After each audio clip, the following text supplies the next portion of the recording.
Halo semuanya, dan selamat datang kembali. Pernah kepikiran nggak sih gimana caranya perusahaan raksasa yang isinya ribuan karyawan bisa jalan bareng ke satu tujuan yang sama? Nah, kali ini kita akan bedah tuntas rahasia di balik sistem kendali manajemen super canggih yang bikin semua itu mungkin. Oke, langsung aja kita mulai. Coba deh bayangin perusahaan besar itu kayak mesin raksasa yang super rumit. Ada banyak banget komponen bergerak di dalamnya, dan semuanya itu harus sinkron, harus kerja bareng dengan sempurna. Kalau nggak, wah bisa macet total. Nah, ini dia pertanyaan besarnya.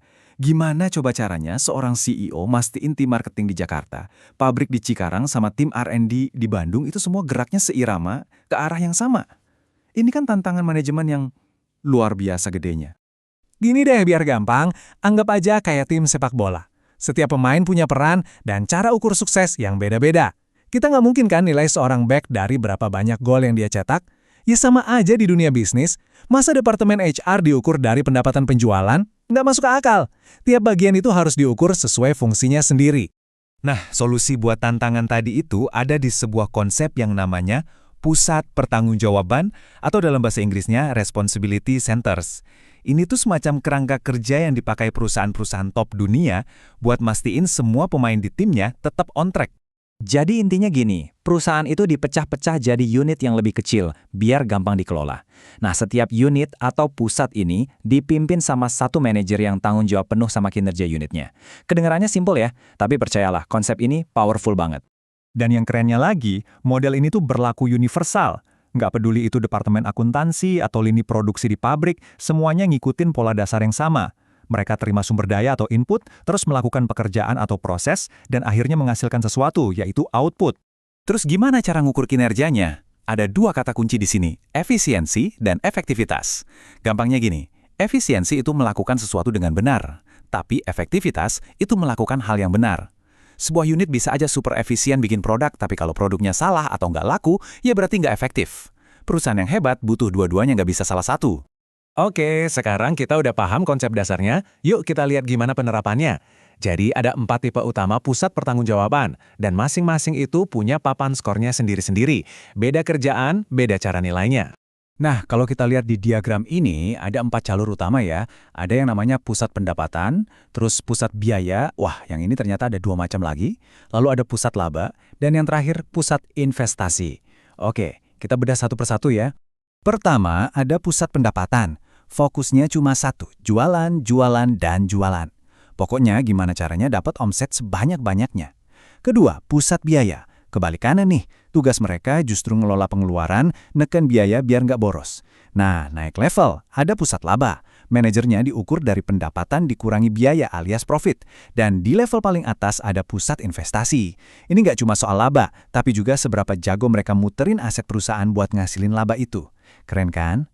Oke, kita coba dalamin sedikit soal pusat biaya ya. Kenapa? Karena ini tipe yang paling umum ditemui dan seringkali paling tricky buat dikelola. Dan yang perlu kita tahu, nggak semua biaya itu sama.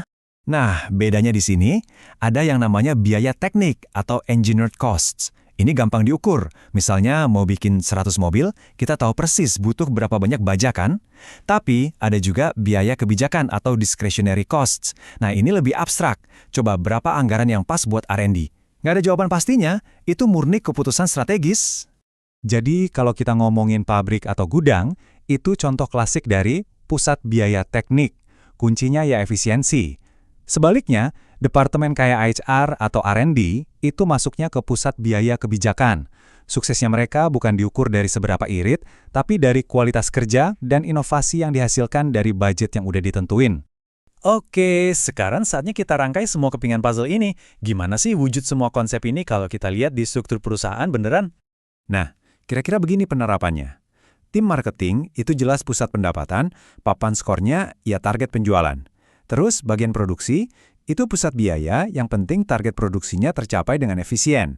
Sementara di level puncak, perusahaan secara keseluruhan itu bisa kita anggap sebagai pusat investasi. Disinilah CEO diukur dari profit dan seberapa besar keuntungan yang bisa dia kasih balik ke para investor. Dan ini ngebawa kita ke poin yang paling penting. Sistem ini tuh bukan cuma soal ngontrol angka dan biaya ya, jauh lebih dari itu. Pada akhirnya, ini adalah alat yang super ampuh buat mastiin strategi besar perusahaan itu benar-benar dijalankan, dieksekusi dengan baik di semua level. dari manajer paling bawah sampai jajaran direksi. Sebagai penutup, saya mau kasih satu pertanyaan buat kita renungkan bareng. Di dunia bisnis dan teknologi yang perubahannya cepat banget kayak sekarang, menurut Anda pusat mana sih yang paling susah dikelola secara efektif? Apakah yang biayanya terukur kayak produksi, atau justru yang penuh ketidakpastian kayak inovasi? Jawabannya mungkin bisa jadi penentu di mana para pemimpin hebat akan menaruh fokus mereka. Terima kasih sudah menyimak, sampai jumpa di pembahasan berikutnya.